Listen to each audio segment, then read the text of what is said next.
बार कई ऐसे क्राइम होते हैं हम लोगों के इर्द गिर्द और जिसका हमें पता भी नहीं चलता। हम किसी एक कहानी या एक क्राइम की बातें करते रहते हैं और पता चला कि किसी और घर में एक दूसरी कहानी, एक और क्राइम दफन है। कुछ ऐसा ही हुआ है आफताब और श्रद्धा केस के बाद, जिसको बहुत सारे लोग कह रहे हैं श्रद्धा पार्ट 2, और किसी को कानो कान खबर नहीं।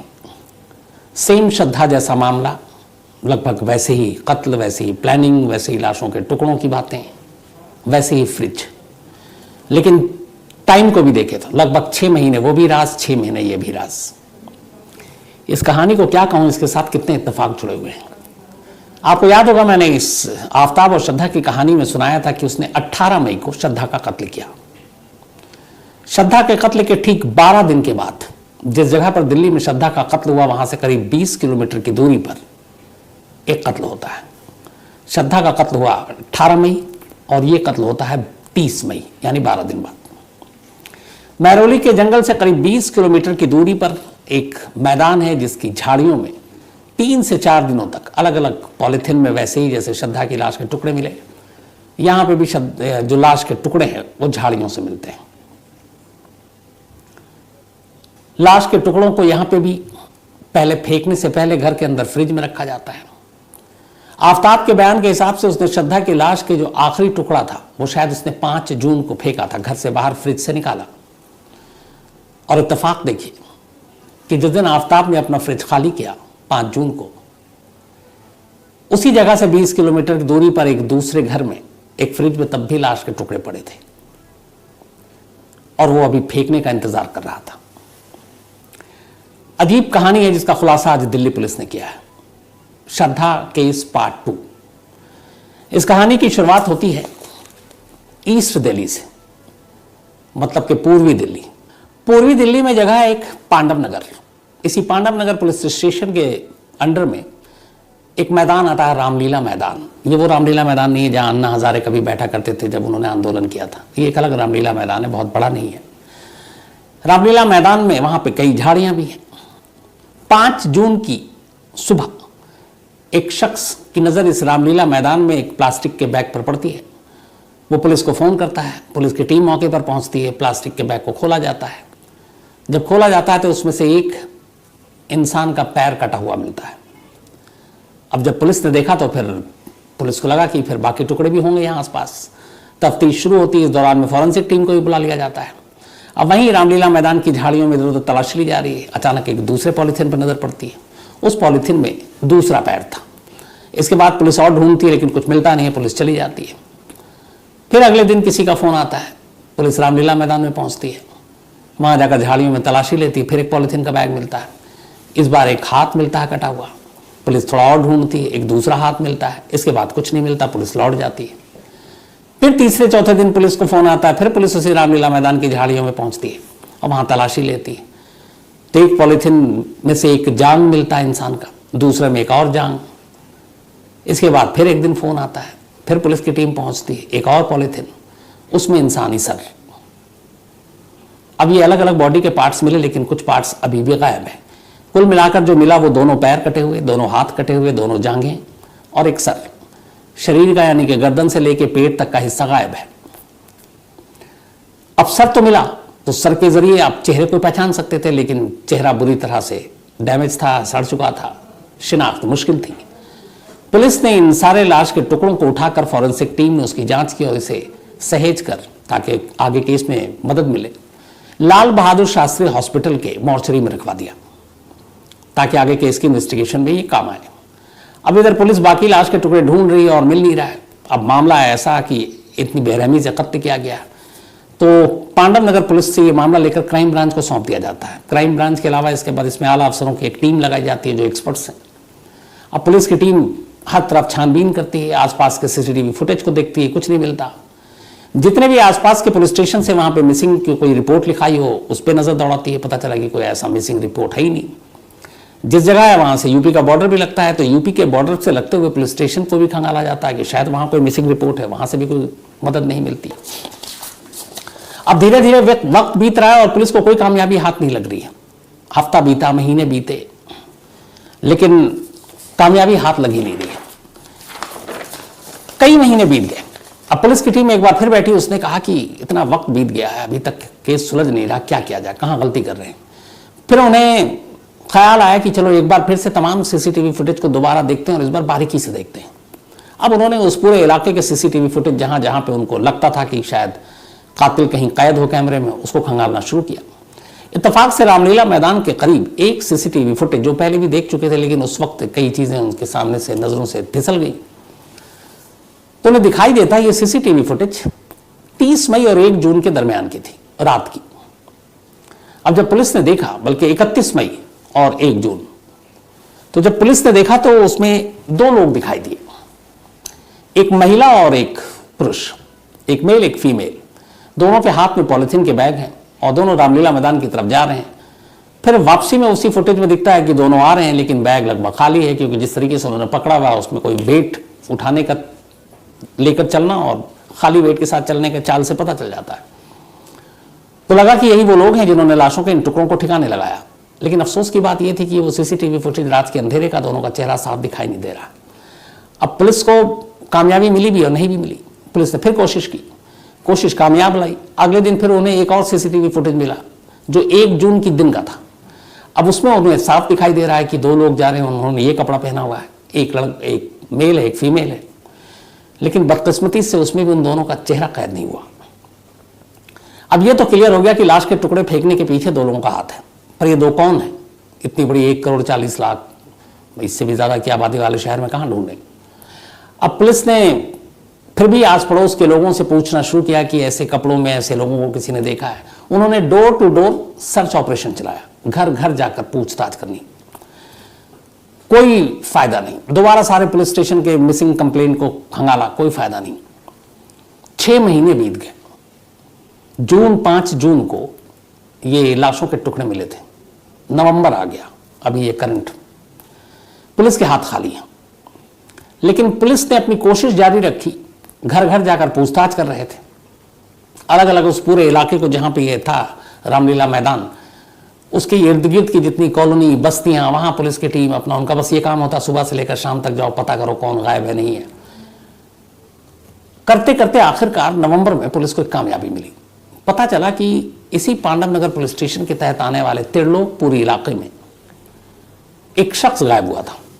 उसका नाम है अंजन दास। पुलिस ने कहा कि चलो तो फिर लोकल पुलिस में इसकी रिपोर्ट होगी मिसिंग की। अब पुलिस ने पुलिस स्टेशन में रिकॉर्ड खंगाला। हैरानी की बात यह थी कि कोई मिसिंग कंप्लेंट फाइल ही नहीं थी। आसपास के दूसरे पुलिस स्टेशन को देखा, मयूर विहार पुलिस स्टेशन और बाकी, वहां पे भी अंजन दास नाम के किसी शख्स की गुमशुदगी की कोई रिपोर्ट नहीं। अब पुलिस हैरान कि एक शख्स 5-6 महीने से गायब है और उसकी कोई मिसिंग कंप्लेंट तक फाइल नहीं की गई। लेकिन अब यह था कि अंजन दास गायब है, लेकिन अंजन दास रहता कहां है ये अभी तक पुलिस को पता नहीं चल रहा है। पुलिस तलाश कर रही है, लेकिन तलाश करते करते आखिरकार पुलिस को कामयाबी मिली। पुलिस को अंजन दास के घर का पता मिल गया और यह घर का पता था त्रिलोकपुरी का ही। जैसे ही पता चला, पुलिस की एक टीम फौरन उस घर में पहुंची। जब घर के अंदर पुलिस दाखिल हुई तो सबसे पहले उन्हें 2 चेहरा दिखाई दिया, एक लेडी और एक मेल। एक ऐसी औरत जिसकी उम्र थोड़ी ज्यादा है और एक ऐसा मेल जो करीब करीब 25 से 28 साल के दरमियान है।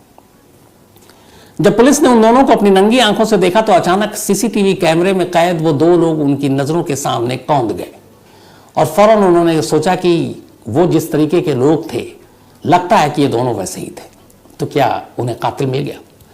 अब पुलिस उन दोनों से पूछताछ करती है। पता चलता है कि उस लेडी का नाम पूनम है और उस लड़के का नाम दीपक है। रिश्ता पता चलता है कि पूनम जो है वो दीपक की मां है। अब यहां तक जानकारी मिली। अब उससे पूछा गया अंजन दास, तो उन्होंने कहा हम जानते हैं, तो यहीं रहते थे, तो अब कहां हैं? 5-6 महीने से गायब है। तो गायब है तो आपने रिपोर्ट क्यों नहीं लिखाई? अब इसके ऊपर दोनों के जवाब अलग अलग। पुलिस को समझ में आ गया कि ये कुछ गड़बड़ है। इसी दौरान में अब पुलिस वो सच तो बोल नहीं रहे, पुलिस ने घर की तलाशी ली। तलाशी के दौरान पुलिस के हाथ एक ऐसा सबूत मिला कि जिसके बाद उन दोनों के पास सच बोलने के अलावा और कोई रास्ता नहीं था। उस घर से उन्हें 2 कपड़े मिले और ये दोनों कपड़े पूनम और दीपक के थे और ये वो कपड़े थे जो रामलीला मैदान के पास मई और 1 जून को जो सीसीटीवी फुटेज में 2 लोग कैद नजर आए थे, उस वक्त उन्होंने जो कपड़े पहने थे वही कपड़े इस घर में रखे थे। तो अब ये साफ हो गया कि सीसीटीवी में कैद वो तस्वीर इन्हीं दोनों की है, क्योंकि कपड़ों का रंग, और वो सीसीटीवी फुटेज है, मैं दीपक को कहूँगा, वो आज लौट भी आया 1 महीने की छुट्टी के बाद, तो आपको देखिएगा उसको आप। तो अब कपड़े मिल गए, बचने का कोई रास्ता नहीं। इसके बाद अब पुलिस ने दोनों से पूछताछ शुरू की। उनके पास अब झूठ बोलने की कोई वजह भी नहीं थी। अब उन्होंने कहानी सुनानी शुरू की और यहीं से कहानी शुरू होती है श्रद्धा पार्ट 2 की। पूनम झारखंड में पैदा हुई। सिर्फ 13 साल की जब उम्र थी उसकी घर वालों ने उसकी शादी कर दी। एक गरीब परिवार से थी। उसकी शादी हुई जिस शख्स से, वो शख्स झारखंड में रहता था लेकिन दिल्ली में नौकरी करता था। और शादी के बाद इन दोनों को एक बेटी हुई। जब बेटी हुई तो उसके बाद सुखदेव, इसके पति का नाम, जिससे शादी हुई थी 13 साल की उम्र में, और 14 साल की उम्र में पूनम ने एक बेटी को जन्म दिया। सुखदेव उसके पति का नाम था। बेटी के जन्म के बाद सुखदेव नौकरी करने के लिए वापस दिल्ली आ गया। लेकिन ऐसा दिल्ली आया कि वापस वो अपनी बीवी और बेटी के पास पहुंचा ही नहीं। कई साल बीत गए, सुखदेव की कोई खबर नहीं। पूनम परेशान हो गई। उसने कहा क्या करें। उसने कहा कि मैं अपने पति को ढूंढने दिल्ली जाऊंगी। अब पूनम अपनी बेटी को गोद में लेकर झारखंड से दिल्ली पहुंच जाती है 1997 में। आकर अब यहाँ अपने पति को इधर उधर तलाश कर रही है, जितने जो बताया वैसे वैसे ढूंढ रही है। महीने बीत गए लेकिन उसका पति नहीं मिला। अब बेटी के साथ यहाँ है, छोटे मोटे काम कर रही है, पति को ढूंढ रही है, लेकिन पति कहीं नहीं मिल रहा। पति तो नहीं मिला, पर अचानक उससे एक शख्स टकरा गया जिसका नाम था कल्लू। अब पूनम कल्लू के साथ अपने पति को ढूंढ रही है, लेकिन ढूंढते ढूंढते अब पूनम और कल्लू करीब आ जाते हैं। इसके बाद अब दोनों, ये कल्लू भी तो लोकपुरी का रहने वाला था, पूनम अब कल्लू के साथ रहने लगती है अपनी बेटी के साथ। अब ये दोनों जब साथ रहने लगते हैं, इस दौरान में पूनम और कल्लू को 3 बच्चे होते हैं। अब दोनों लिव इन में हैं, एक बेटा और 2 बेटी। बेटे का नाम दीपक रखा। वक्त बीतता है, जब इसकी एक बेटी 4 साल की थी, एक दिन छत से गिर गई और उसकी मौत हो गई। अब एक बेटी और बेटा और कल्लू, और एक बेटी पहले पति से जो थी। यहीं तो लोकपुरी में रह रहे हैं। कल्लू को शराब पीने की आदत थी, और जब शराब पीता था उसके बाद वो मारता पीटता भी था, काम भी बहुत ज्यादा नहीं करता था। तो एक तरह से वो पूनम के लिए बोझ साबित होता जा रहा है, लेकिन फिर भी पूनम उसका साथ दे रही है। लेकिन 2016 में ज्यादा शराब पीने की वजह से उसका लीवर खराब हो गया और कल्लू की मौत हो गई। अब 16 से पहले 2014-15 में वहीं पास में एक रहने वाला अंजन दास, जो पेशे से एक लिफ्ट मैकेनिक था, वो वहां रहता था। कई बार पूनम और अंजन दास की मुलाकात हुई। ये मुलाकात प्यार में बदल गया। अब लेकिन कल्लू इधर साथ रह रही थी पूनम के। 2016 में जब कल्लू की मौत हो गई तो पूनम फिर अंजन दास के साथ रहने लगी। अंजन दास को उसने अपने घर बुला लिया। अब बेटा बेटी अंजन दास साथ में रहने लगा। इधर एक बेटी की पूनम ने शादी की, लेकिन शादी के कुछ दिन बाद डिवोर्स हो गया, वो तलाकशुदा। फिर वो अपनी माँ के पास ही घर पे आकर रहने लगी। इधर तब तक 2018 में दीपक की शादी हो गई, पूनम के बेटे की। शादी के बाद वो वहीं घर के बराबर में एक दूसरे घर में रहने लगा अपनी पत्नी के साथ। उसको एक बेटा भी हुआ। अब अंजन दास जब पूनम की जिंदगी में आया तो उसे भी शराब पीने की लत, और अब उसने काम करना भी छोड़ दिया। वो पूनम और उसके बेटे के पैसे पे पलने लगा। तब भी सब ठीक था, लेकिन एक रोज अचानक पूनम को पता चला कि अंजन दास शादीशुदा है, बिहार में उसकी पत्नी रहती है और उसके 8 बच्चे हैं, 8। अब जब ये पता चला तो दोनों में झगड़ा हुआ। अब इधर अंजन बेरोजगार, काम भी नहीं कर रहा है, शराब पी रहा है। उधर घर में उसके 8 बच्चे हैं, पत्नी है, उनका खर्चा है। तब उसने क्या किया कि पूनम के गहने और पैसे चुराने लगा, और वो चुरा चुरा कर बिहार भेजने लगा अपनी बीवी और बेटे के पास। तब भी चलता रहा, लेकिन फिर यह हुआ कि पूनम की एक तलाकशुदा बेटी है, उसके साथ घर में रह रही है। अंजन दास ने पूनम की बेटी पर ही बुरी नजर डालना शुरू कर दिया। इसी दौरान में अब दीपक की पत्नी भी आकर कई बार घर में रहती। अब उसने अपनी एक तरह से बहू ही हुई, तो दीपक की पत्नी के ऊपर भी बुरी नजर डालना शुरू कर दिया। तो पूनम की बेटी, पूनम की बहू, इन दोनों के ऊपर उसने नजर डालनी शुरू कर दी। बल्कि कई बार उसने उन दोनों को मॉलेस्ट करने की कोशिश की। यह बात पूनम से दीपक को पता चली। जब दीपक को पता चला कि उसकी बहन और उसकी बीवी के ऊपर अंजन दास बुरी नजर रखता है, तब गुस्से में उसने मां से कहा कि अंजन दास का हिसाब करना पड़ेगा। मां भी तैयार हो गई, क्योंकि वो भी अब परेशान हो चुकी थी अंजन दास से। इसके बाद मां बेटे ने पहले मिलकर एक प्लानिंग तैयार की। उन्होंने कहा अंजन दास को ठिकाने लगाना है। तारीख तय हुई 30 मई 2022। तारीख तय होने से पहले दीपक दुकान से एक डैगर खरीद कर लाता है, एक तेजधार हथियार का नाम है ये। लाने के बाद सबसे पहले वो देखता है कि आसपास में ऐसी कौन सी सुनसान जगह है जहां पे लाश को ठिकाने लगा सकते हैं। वो रेकी करता है, उस झाड़ी और उस मैदान को भी चुन लेता है। फिर 30 मई की रात आती है। 30 मई को अंजन दास घर पे था, दीपक घर पर आता है, उसकी माँ वहीं है।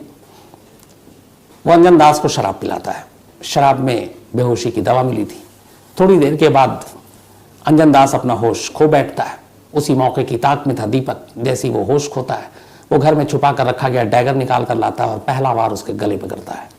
शायद पहले वार में ही अंजन दास की मौत हो गई, लेकिन उसका गुस्सा इतना था कि उसके बाद उसने बेतहाशा उसके जिस्म के अलग अलग हिस्सों पर उसी डैगर से वार किया। अंजन दास मर चुका था। पूरे कमरे में खून फैल गया। उस वक्त उस घर में सिर्फ वही दोनों थे। बेटी को कहीं और भेज रखा था और बहू को कहीं और, ये प्लानिंग का हिस्सा था। तो घर के अंदर सिर्फ पूनम, अंजन दास और दीपक था।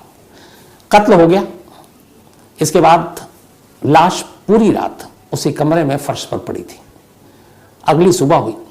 सुबह तक खून जम गया। माँ बेटे ने मिलकर पूरा फर्श धोया, खून को साफ किया और इसके बाद बैठ गए उसी कमरे में उस लाश के टुकड़े करने के लिए। उन्होंने लाश के कुल 10 टुकड़े किए।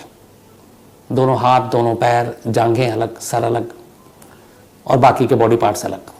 पॉलीथीन लाया। पॉलीथीन के अंदर उन लाशों को, टुकड़ों को रखा।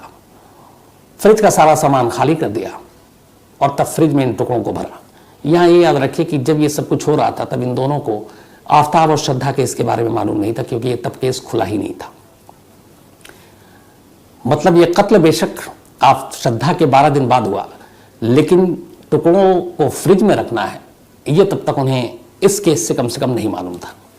तब उन्होंने फ्रिज में रखा। उसके बाद 31 मई की रात को माँ बेटे पहली किश्त में 2 पैर लेकर रामलीला मैदान की उस झाड़ियों में पहुंचते हैं और वहां ले जाकर फेंक देते हैं। फिर अगले दिन जाते हैं, 2 हाथ फेंकते हैं। और इसीलिए पुलिस को एक ही बार में सब कुछ नहीं मिला और अलग अलग झाड़ियों में फेंकते हैं। मई जून का महीना था, कुछ बारिश भी हुई थी, जंगल भी उग रहे थे। तो धीरे धीरे करके ये सारे टुकड़े वहां फेंकते हैं और लौट आते हैं। जब आखिरी टुकड़ा इन्होंने करीब 4 दिन के अंदर अंदर, मतलब 31 मई से शुरू किया था और इन्होंने वही 4 से 5 जून को आखिरी टुकड़ा फेंका और 5 जून को ही शायद आफ्ताब ने आखिरी टुकड़ा फेंका था श्रद्धा की लाशों का। उसके बाद घर आते हैं, फिनाइल से पूरे घर को साफ करते हैं, फ्रिज को धोते हैं, फिर घर का पूरा पेंट कराते हैं।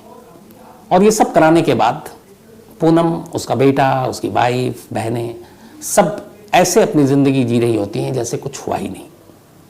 और ये सिलसिला चलता रहता है। पुलिस को भी 6 महीने लगे इस केस को सुलझाने में।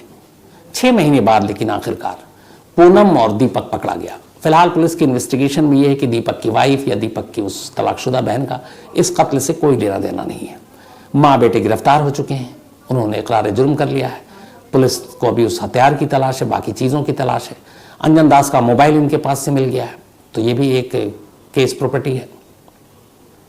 लेकिन जब पुलिस ने उनसे पूछताछ की, और चूंकि अभी का ये मामला आफ्ताब श्रद्धा का, तब उन्होंने कहा कि हमें उस केस के बारे में जानकारी नहीं थी। लेकिन 11 नवंबर को आफ्ताब और श्रद्धा केस तमाम अखबारों में, टीवी की में सुर्खियां थी 11, 12, 13 नवंबर से।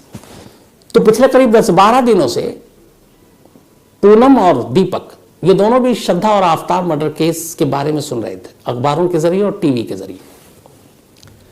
और कहीं ना कहीं इन्हें यह लग रहा था कि जो केस, जो कहानी ये पढ़ रहे हैं, वो कहानी तो आम हो गई, लेकिन सेम वैसे ही कहानी उनके घर में अब तक कैद है और वो अभी आम नहीं हुई है। इनके कई पड़ोसियों से हमारे रिपोर्टर ने बात की, हिमांशु मिश्रा वहां गया, उसने बात की, तो पूछने की मतलब यही जानना चाहते थे कि जब ये श्रद्धा केस सामने आया उसके बाद इन माँ बेटों का रवैया कैसा था, इनकी बॉडी लैंग्वेज कैसी थी, इनका बिहेवियर कैसा था। क्योंकि एक ऐसा ही केस खुल गया, पुलिस ने एक शख्स को पकड़ा, तो कहीं ना कहीं जिसके मन में चोर होता है वो डरता है कि वो केस खुला, कहीं ऐसा तो नहीं है कि हमारा भी 6 महीना पुराना पाप या जुर्म वो सामने आ जाएगा। तो जो पड़ोसियों ने बताया, उन्होंने बताया कि इनके चेहरे से एक तो कभी पता नहीं चलता था कि इनके चेहरे पे भाव क्या है। दूसरा, ये पड़ोसियों से घुलते मिलते नहीं थे, ना बात करते थे ज़्यादा, बिल्कुल अलग थलग इनकी अपनी दुनिया थी, इनकी ज़िंदगी थी। शायद ये प्लानिंग का हिस्सा था कि ज़्यादा घुलो मिलोगे तो कभी हो सकता है मुंह से कुछ निकल जाए। तो श्रद्धा केस की खबर तो थी इन्हें, लेकिन कभी इन्होंने पड़ोसियों के साथ इस बारे में कुछ शेयर नहीं किया। तो कमाल की बात यही है कि कई चीज़ें एक साथ मिली। वो 5 जून, यहाँ 5 जून को पहला टुकड़ा, वहाँ आखिरी टुकड़ा, वहां भी फ्रिज का इस्तेमाल, यहां भी फ्रिज का इस्तेमाल। वहां भी 6 महीने लगे केस को सुलझाने में, यहां भी 6 महीने लगे केस को सुलझाने में।